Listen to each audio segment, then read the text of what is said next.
Hi everybody, it's Marcus Collins from MA Properties. So it's early 2025 and that can mean only one thing. The MA Properties 2024-2025 market review. This year I've done it a little bit different in that I've split the market, the review, the videos anyway, into three. Single family, which is what I'm going to be talking about in this video, luxury and new construction, I combine those two together, and then condominium. So this one, as I say, is about the single family market. So lots of information I'm going to be talking about. Where do I get even more, if you could possibly want any more?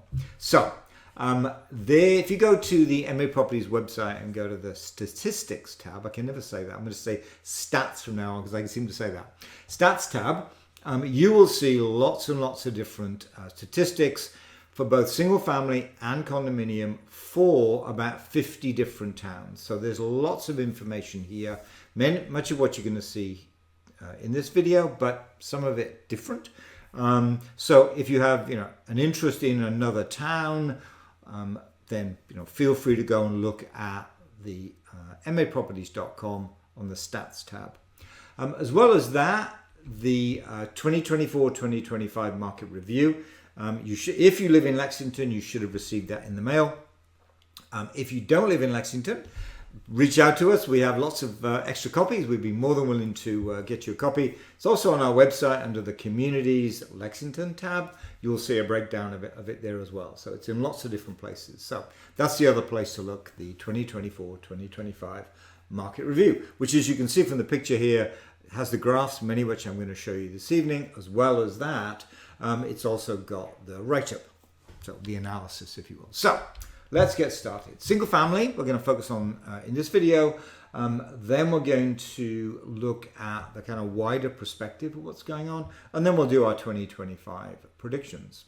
So this graph is the number of listings in Lexington. And what's most striking about this, perhaps not a surprise given much of the discussion in the wider real estate market, is the decline in the number of listings. And specifically in 22, 23, and 24, because those are the ones after the COVID effect, if you will, kind of was out of the way. It's what's happened since that COVID has unwound that is causing the number of listings to decline.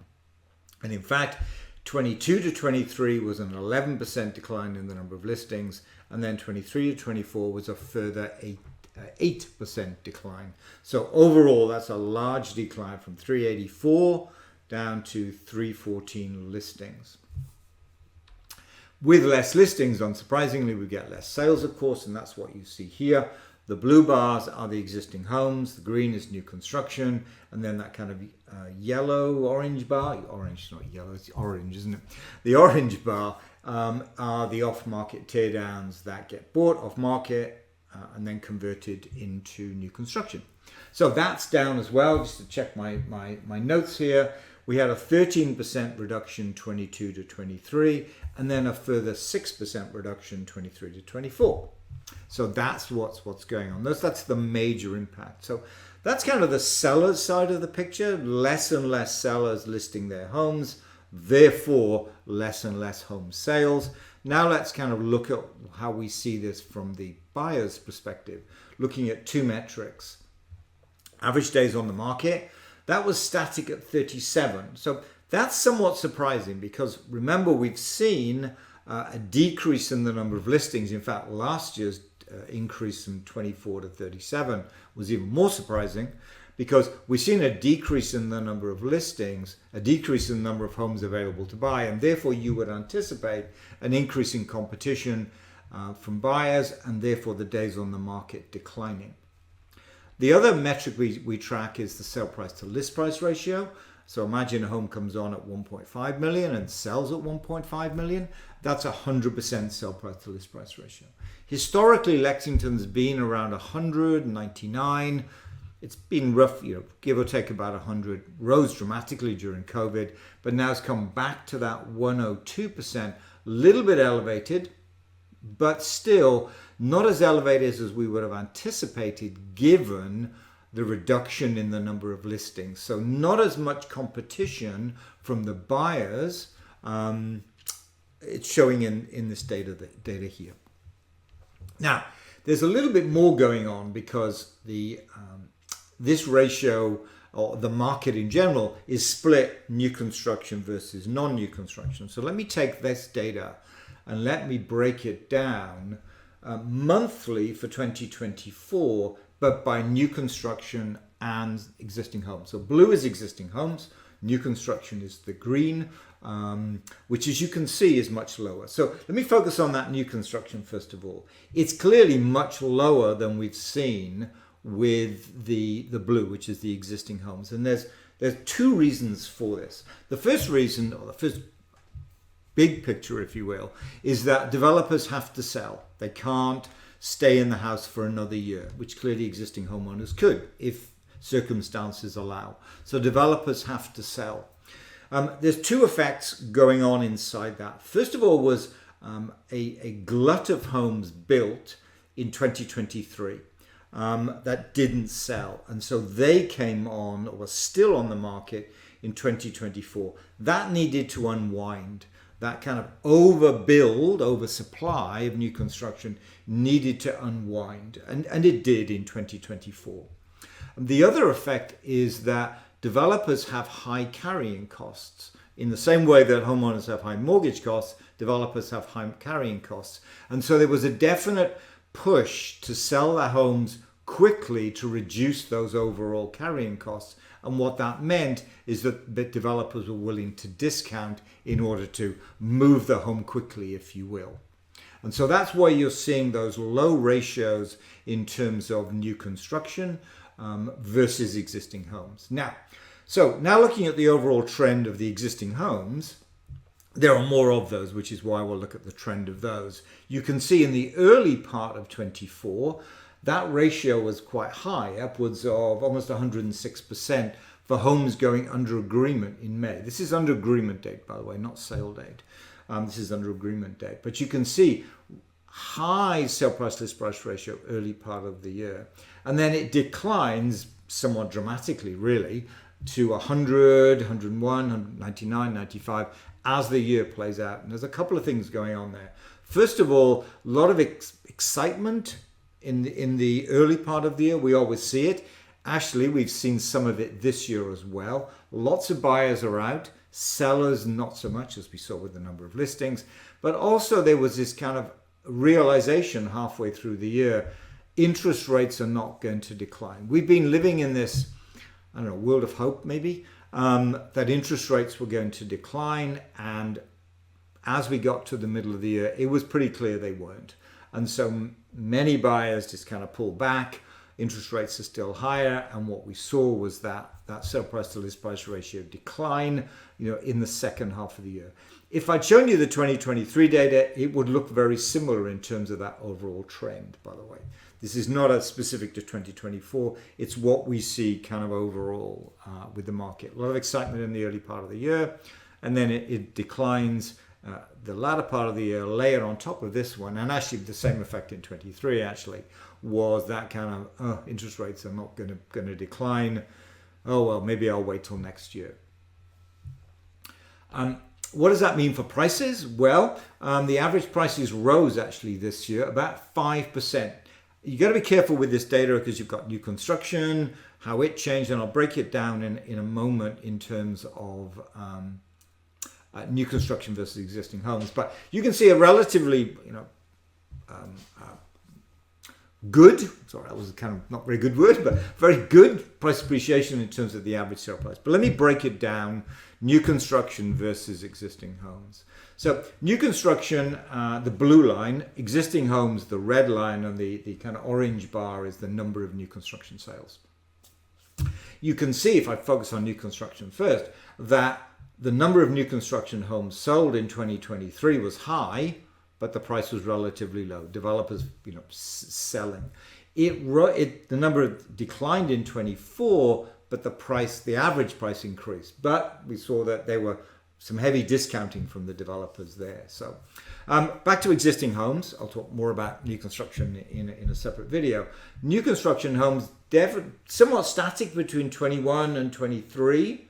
2021 to 2023. But we saw a modest rise, about 5% rise if you kind of factor everything in terms of 23 to 2024. So that's kind of where we are with average sale prices of new construction, as well as with existing homes.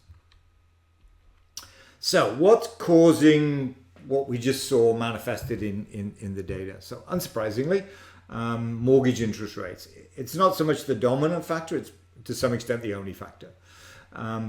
We can see here the interest rates from 2020 to 2025. They rose dramatically. They were very low, in fact, 3 or so percent in that 2020, 2022, rose dramatically upwards of 6 or 7%. And actually, as we kind of narrowed that down from 23 through 25, excuse me, it's been around about the 7%. And actually, when I looked just yesterday, I think it was 6.9 something and change. So that's having a dramatic impact on the housing market. And let me go back, excuse me for going back, but this will explain why we're seeing less sellers in the market. Many sellers, many homeowners, I should say, not sellers, they either bought while interest rates were low, or they refinanced into those low interest rates. So right now, they've got a 3+% mortgage rate. Today, if they were to sell that house and buy a new one, that interest rate would be upwards of 7% or so. And that's a real disincentive for sellers to bring their home on the market. They don't want to move. They would like to move in many cases, but they don't want to move. And so that's having a dampening effect on sellers bringing their home on the market. Hence the reduction in the number of listings, not just in Lexington, not just in Massachusetts, but throughout the United States for that matter.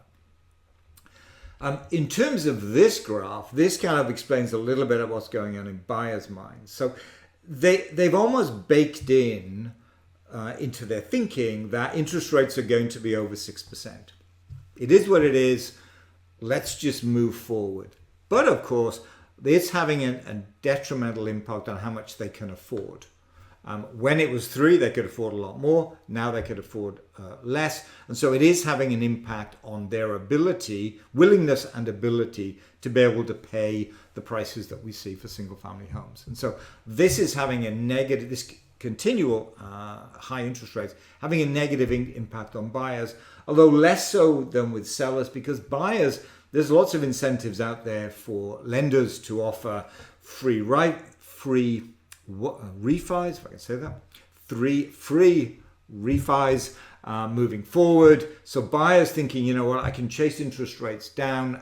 Sure, it's high today, but you know, in 1, 2, 3 years, it'll be much lower, and therefore I can kind of chase those rates down. So that's kind of what's going on in the buyer's mind. Slightly different psychology of buyers versus sellers. So where are those rates going to end up? Crystal ball, not my crystal ball. My crystal ball comes in a minute. This is somebody else's crystal ball, the Mortgage Banker Association, in fact. The blue is the actual and the green is the prediction or the forecast. They are predicting, that is the Mortgage Banker Association, are predicting that we will see interest rates at the end of 2025 at about 6.4%. And interestingly, and this is kind of the one that is somewhat surprising, and we'll see, interest rates at the end of 2026 running at about 6.3%. So essentially very little change as we go through 25 and 26. What does that actually mean? So we were thinking in terms of 2 scenarios longer term, trying to kind of put the crystal ball for 3-4 years now. We were thinking 2 scenarios could play out here. If interest rates dropped sharply, then it's likely that there will be this kind of bolus, for another word, of sellers that come on the market. They've been sat in their home, they want to sell. Interest rates are coming down. They're coming down quite steadily, dramatically almost to some extent. Let's sell. So we would get this kind of lots of sellers coming on the market. Buyer confidence clearly would be higher too. Interest rates are now beginning to play out. I can afford more as a buyer. And so there would be this kind of, perhaps not quite a COVID effect, but certainly an effect similar to what we saw in COVID with many sellers coming on the market, many buyers in the market, in that case low interest rates, and of course that drove a real boom in the housing market during that time. So that was one scenario. The second scenario is interest rates will meander, for want of a better word, down. And so, sellers will gradually bring their home on the market. Buyer confidence will gradually return. And so we'll see a much steadier increase in the number of listings. Today, and I think we can say this probably with some certainty, scenario 2, that is the slow increase in the number of buyers coming on the market, is the way it's going to play out. Scenario 1 requires low interest rates. That doesn't look like it's happening, but it also requires confidence in the market. And I think looking where we are today anyway, given the administration and what's going on, that confidence isn't there either. And so scenario 1 seems very unlikely. It requires confidence and low interest rates. Both of those seem to be in the future. So scenario 1 is where we expect it to go. So I've tried to kind of show this on this graph. Now, to some extent, ignore the numbers. I had to put some numbers in there to get a sense of, but you can see what I've done here with this kind of pink projection. This is where I anticipate the number of listings increasing to about the historic norm in around about 27, 28. Certainly far less than we saw during COVID, and certainly the run back from COVID. So that's kind of how I see, as I say, I take little notice of the numbers. It's the trend, which I think we can say with some certainty is the way that's going to play out. The reason I put that in there is that there's one other effect. Real estate is local. There's one other Lexington effect, and that's the MBTA multifamily zoning regime coming in. There is a lot of uncertainty in that right now in terms of how many additional, predominantly condominiums, but how many additional units will be sold. Now, as I say, they are predominantly condominiums. The question really becomes, are they going to be priced closer to the Potter Pond, the Pfeiffer Lane, Drummer Boy, and so on? Or are they going to be priced closer to the existing average for Lexington, around about 1.9? Are they going to be in the high ones, or are they going to be in the high 900s? Likely, I think that they'll be in the high ones or more. And so even though they're condos, I think the price point will be that it will have an impact on the single family market. I think it will have a bigger impact for a raft of other reasons on the condominium market, but that's for another video. So what I've done here is, and this, if there's uncertainty in the number of listings, there's even more uncertainty here in terms of the number of multifamily listings from the MBTA zoning changes, because there is so much uncertainty. There looks to be, there's a citizen's proposition to scale it back. There also looks to be some discussion around the thinking that came up with the amount of land that was put under the MBTA zoning was wrong, and therefore that potentially needs to be scaled back. So I think let's see where this plays out. I wanted to put some numbers in there, and the reason I put them in is to kind of show, if we end up with an increased number of listings, of new listings, and we get a relatively gradual increase in the number of existing listings, where will that kind of take us? I should say this graph here is a combination of single family and condos. I added the two together.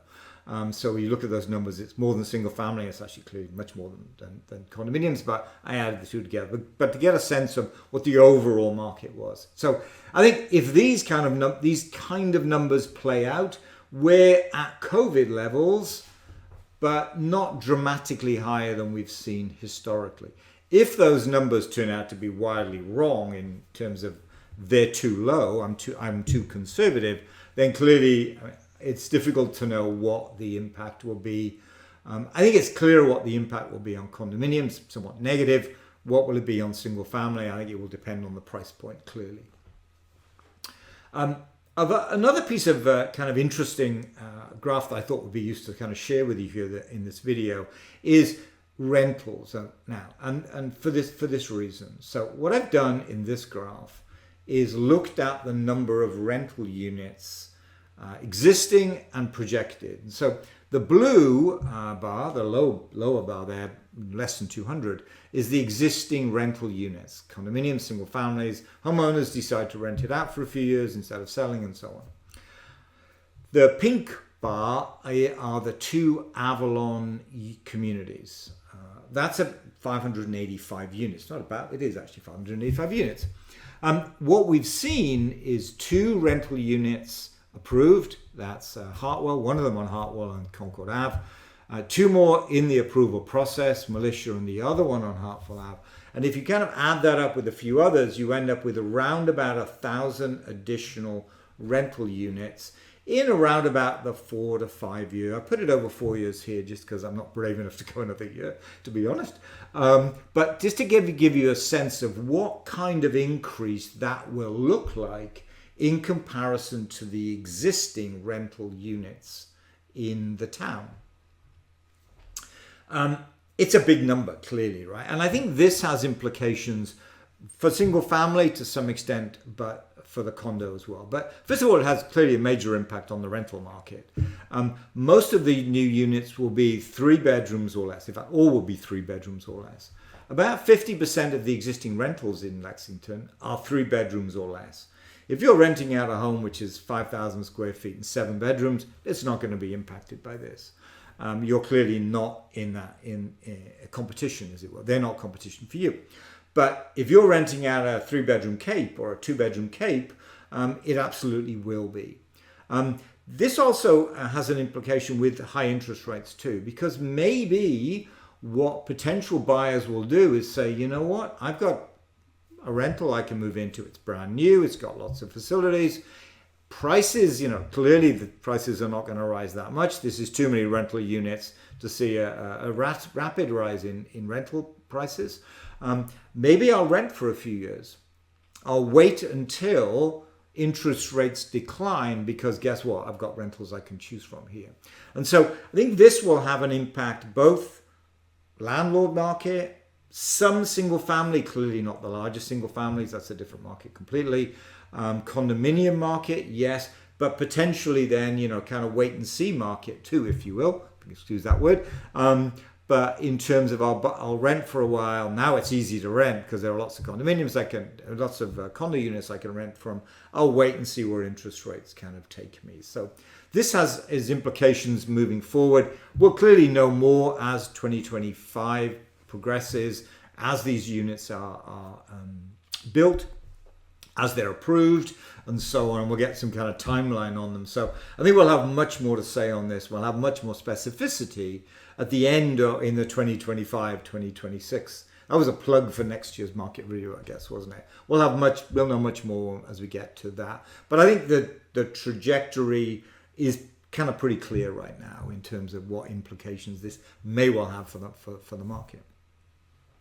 So let's get our crystal ball out here in terms of where we see just for 2025, where do we see 2025? So, we want to get back to that normal cycle of downsizing, move up, relocation buyers, but that seems unlikely to happen in 2025 as interest rates remain high. And so we're going to be another year or two away from the kind of norm that we would expect. Clearly highly dependent on interest rates, but it does look like, certainly based on the projections we're seeing today, that it's still going to be high. And so we can anticipate the same number, maybe slightly less, listings in 2025, and therefore homes that are sold in 2025 than we saw in 2024. So that's kind of where we are. Early indications of what we're seeing in the market in 25 is that those buyers which were unsuccessful in 24 are back in the market, and a new set of buyers too, of course. And so the high interest rates bring some uncertainty, some restriction on what they can or are willing to pay. And so we anticipate similar price appreciation, perhaps slightly lower depending on where those interest rates go up or down, that we saw in 2024 in 25. So in the same way in the market review, I said, 24 was kind of a rinse and repeat of 2023. It seems likely that, unless something happens, and let's say that seems very unlikely, it'll be a rinse and repeat of 2024 in 2025. That's kind of where we are today. So that's our predictions for 2025, for what they're worth. Thank you for watching. Lots of information in the market review. If you didn't get it in the mail, you'd like a copy, please reach out to us. If you want to reach out, ask questions. I'm afraid I love talking about this. As you can see, I talked for 25 minutes already. So just on single family. So lots of information to share with you. If you have any other questions, please reach out. But thank you for watching, and bye for now. Bye.